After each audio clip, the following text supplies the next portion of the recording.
8:31 y vamos a conversar. Pero antes de darle la bienvenida a nuestro siguiente invitado, yo te quiero preguntar, Karim, ¿dónde estabas el anterior sábado? Exactamente, durante viernes, durante el sismo.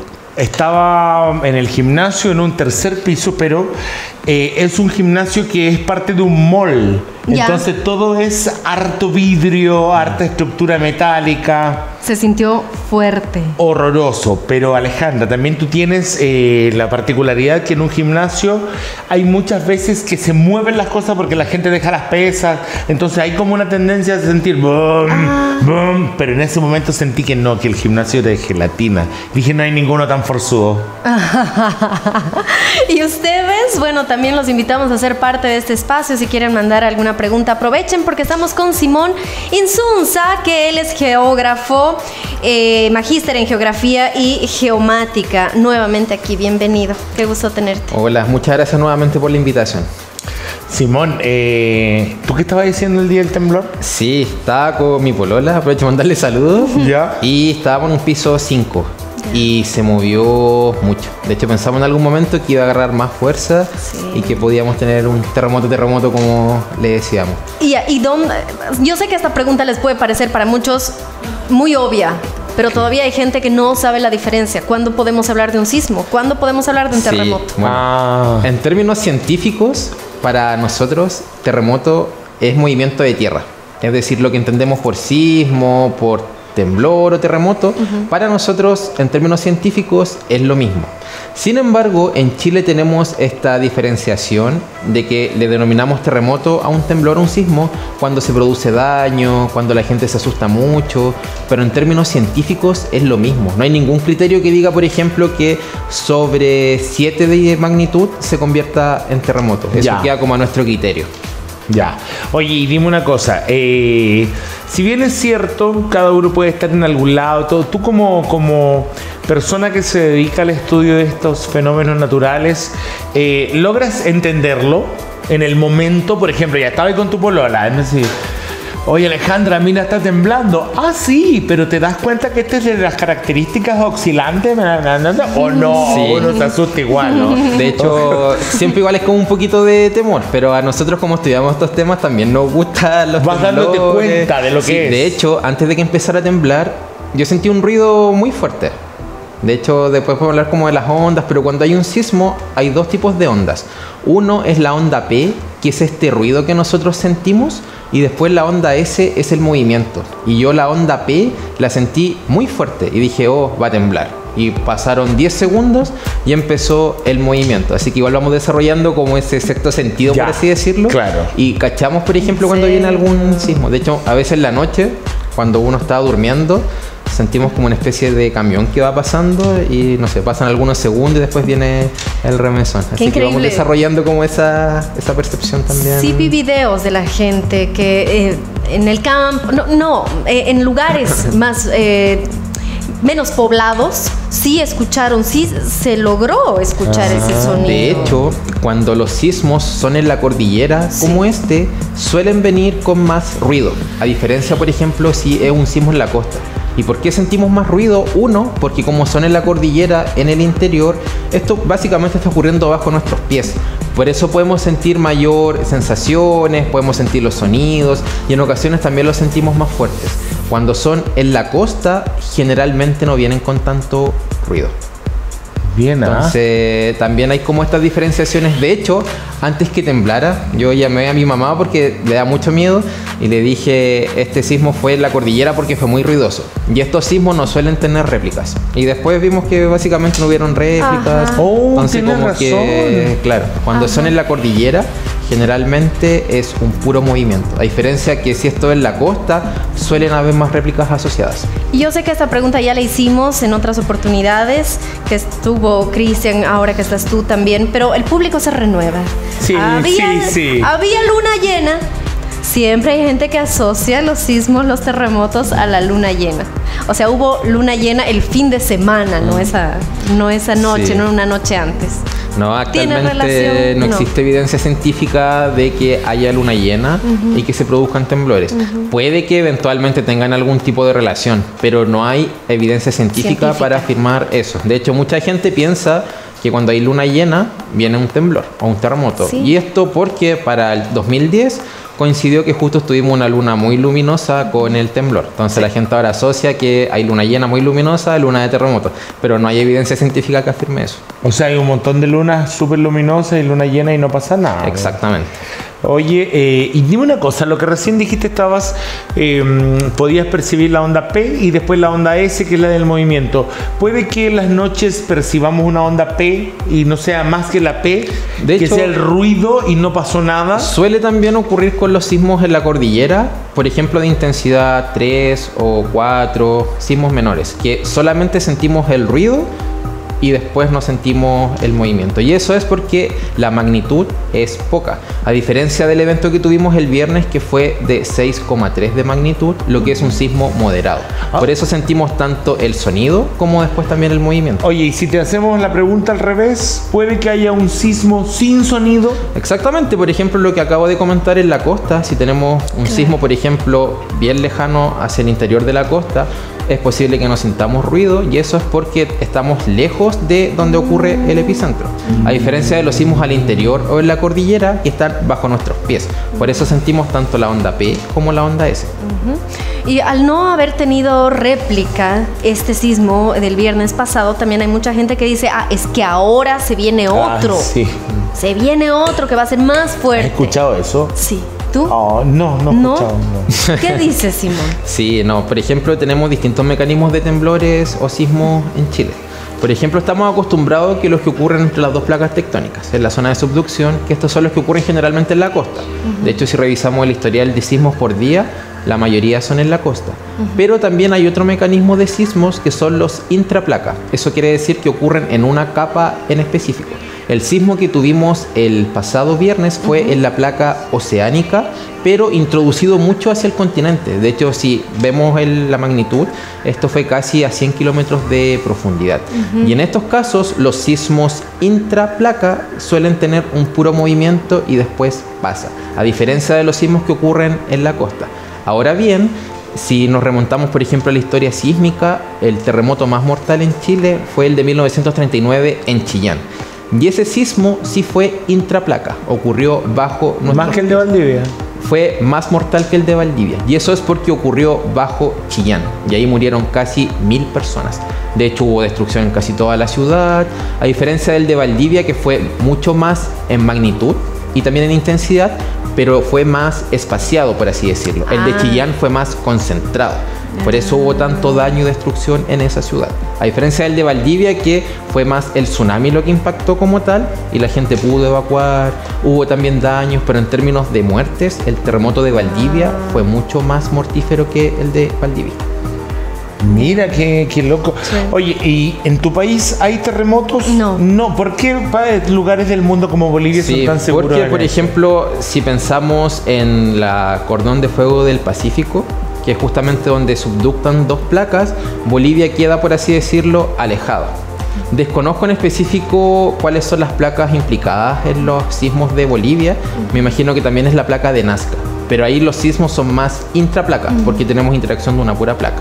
A diferencia, por ejemplo, de las costas de Chile, o Perú, o Ecuador, que acá tenemos implicadas dos placas tectónicas. Entonces, en Bolivia hay sismos, pero no son tan comunes como los que tenemos en Chile, Japón, Perú, etc.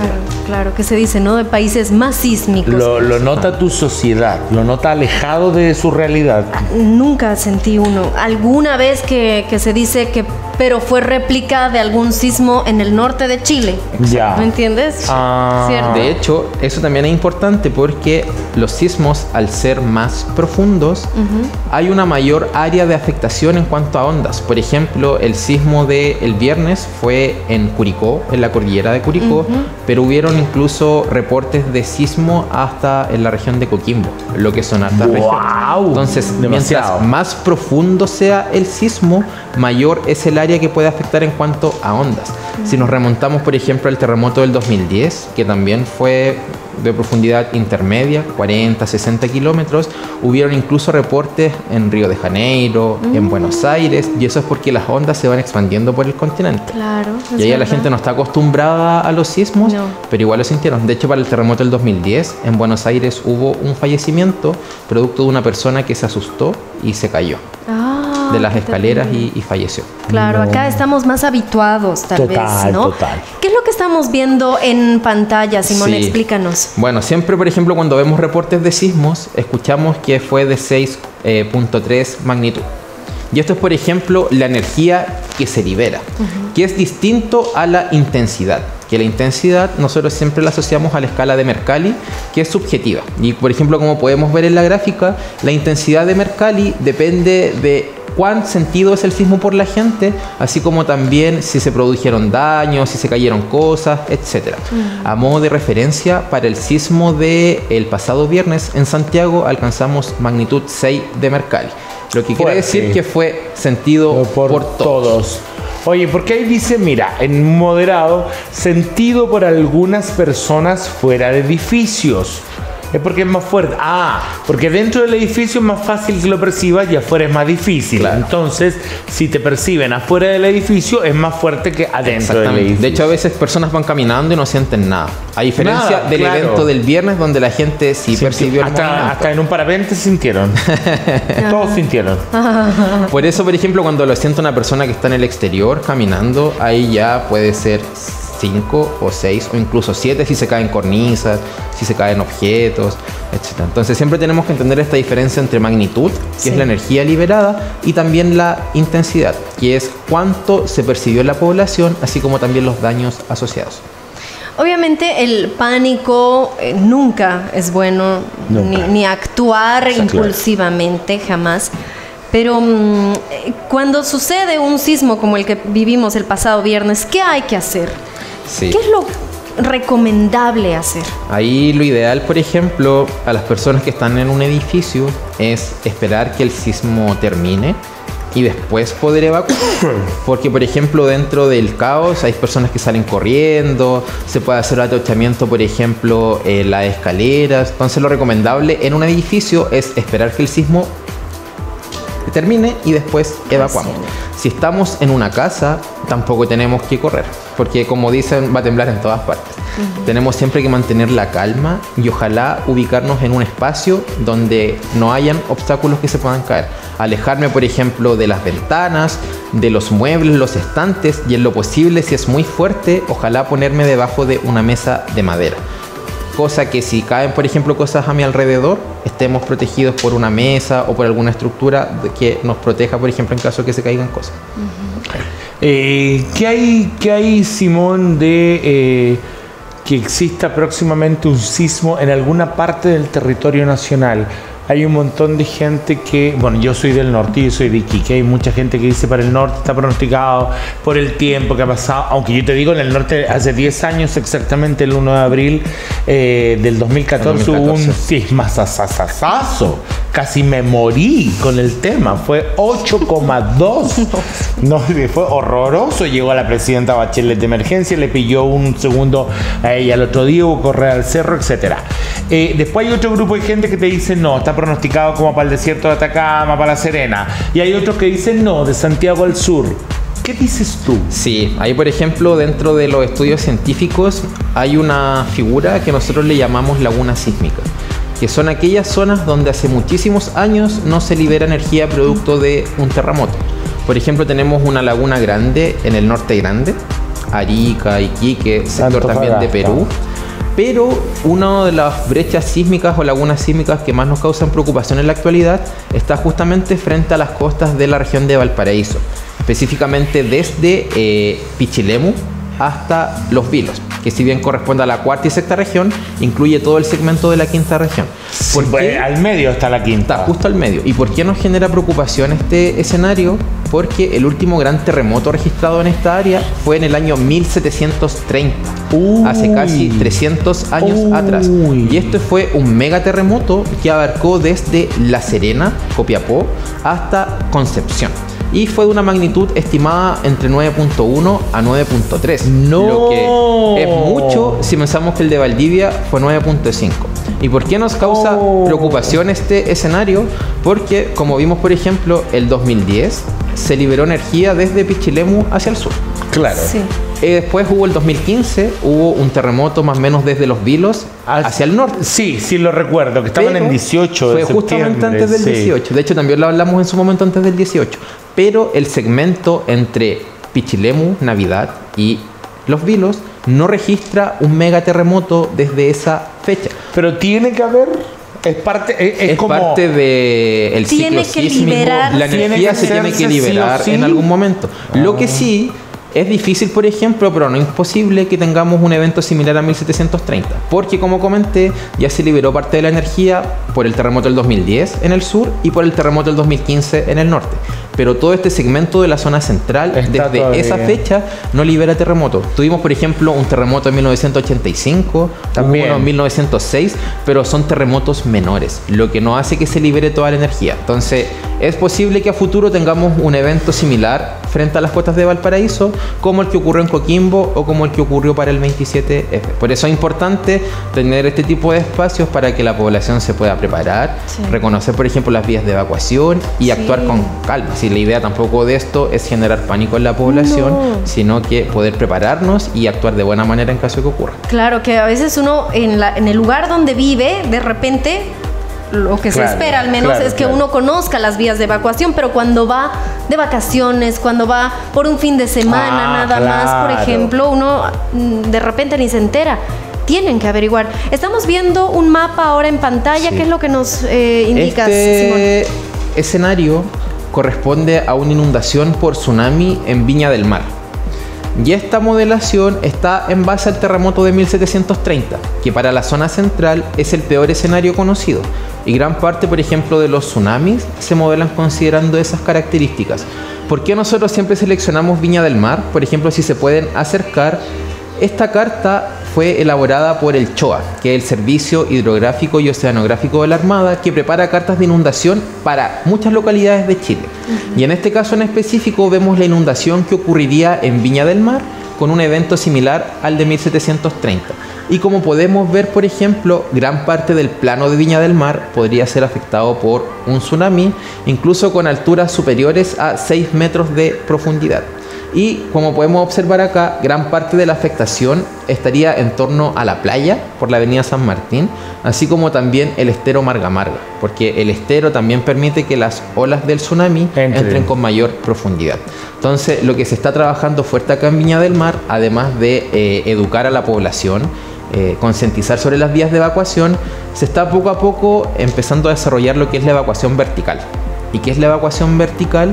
Por ejemplo, en caso que no alcancemos a evacuar a zona segura, porque es harto el trecho inundable, las personas puedan evacuar hacia un edificio. Esto en Chile no está reglamentado, pero se están generando algunos lineamientos, por ejemplo, desde SIGIDEN, para que SENAPRED, que es el organismo estatal encargado de la reducción del riesgo, pueda incorporar también esto dentro de los planes de emergencia. Claro, porque estamos viendo que efectivamente es un gran recorrido. No todos tienen Sí, auto claro, para empezar pensando de hecho, en que se no puede hay que evacuar en auto. Además, vimos, por ejemplo, lo que pasó para los incendios de Viña, Claro. donde gran parte de las personas que fallecieron fue producto de que estaban evacuando en auto. Es cierto. O lo que hablamos también de la Dana, en Valencia, que muchas personas murieron lamentablemente porque estaban evacuando en auto Exacto. y llegaron las inundaciones. Sí, Entonces tienes siempre hay que razón. evacuar caminando. Y por ejemplo, para nosotros, que por ejemplo con Alejandra vivimos en Santiago, ¿qué tenemos que hacer? El otro día, cuando fue este temblor, alguien me dijo, y iba a salir y justo corrí. Entonces uno dice, ¿hay que salir? No hay que salir, porque no es lo mismo que te pille el terremoto en Viña, en Antofagasta, en Iquique, que están al lado del mar, a que te pille en Santiago. ¿Qué hacemos en Santiago? Sí, no, por ejemplo, si tenemos un sismo de mediana intensidad. Allá tenés que correr a salvarte del agua, pero acá. Pero no correr. No hay que correr, siempre hay que caminar y, por Ya. ejemplo, siempre hay que evacuar cuando el sismo no permite mantenernos en pie si estamos en la costa o si las autoridades lo establecen. En Santiago, como tal, la idea es mantener la calma, siempre estar en nuestros hogares y, por ejemplo, si no ocurrió ningún daño y tampoco nos sentimos, por así decirlo, ansiosos, podemos seguir desarrollando nuestra vida habitual. Común. Común. ¿qué pasa si estamos en el metro? Sí, de hecho salió un video Buena. también en redes sociales Buena la de pregunta, lo que ¿qué ocurrió, creo que fue en la línea 4, por ahí por los Quillayes, Ya. donde las personas también quedaron, por así decirlo, atrapadas dentro del vagón. Ahí siempre tenemos que estar adentro del vagón. De hecho, el chofer cerró las puertas para que la gente no saliera al andén en caso que se cayeran cosas. Oh, mira. Y una vez que pase el sismo, y si obviamente hay alguna emergencia, hay que seguir las indicaciones ahí de los guardias, el personal de seguridad. Pero, por ejemplo, el metro de Santiago también está construido para soportar terremotos de gran magnitud. De hecho, en ese sentido, a nivel ingenieril, somos uno de los metros más preparados del mundo para soportar sismos, terremotos, movimientos telúricos en general.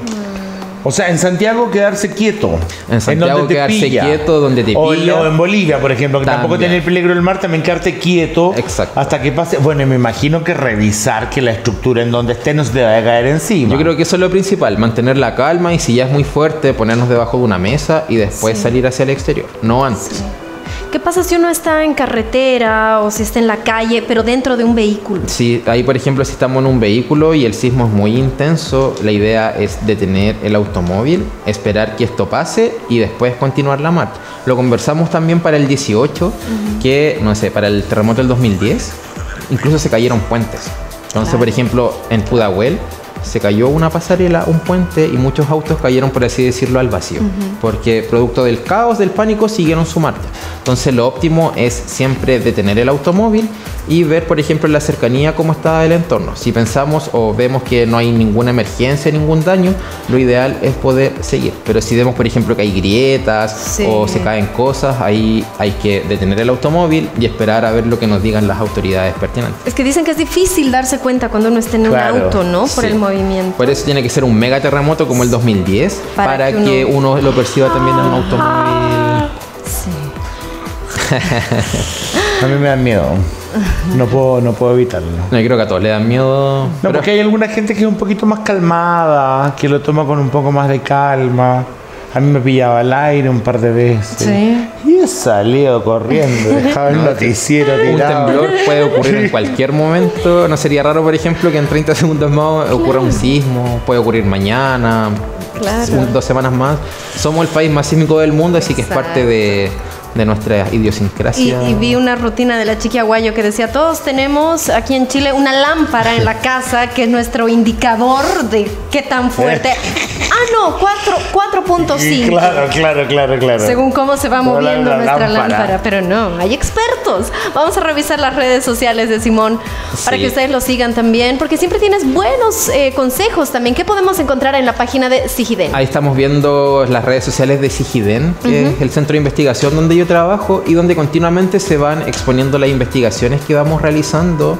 Se traduce también un lenguaje cotidiano, hay fotografías también de las actividades, hemos hecho ferias en colegios, vamos a museos, participamos también con juntas de vecinos, con organizaciones de gobierno, es decir, tratamos de aportar con lineamientos para todos los sectores.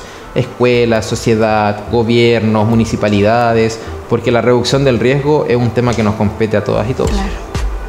Totalmente. Bueno, gracias Simón por haber venido. ¿Ah? No, muchas gracias a ustedes por el espacio. Oye, nos vamos, mi querida Alejandra, a un comercial después que me copiaste la ropa. Ah, Mira, ¿verdad? Qué venimos combinadito. bien combinados, ¿cierto? Muy bien, somos un buen equipo.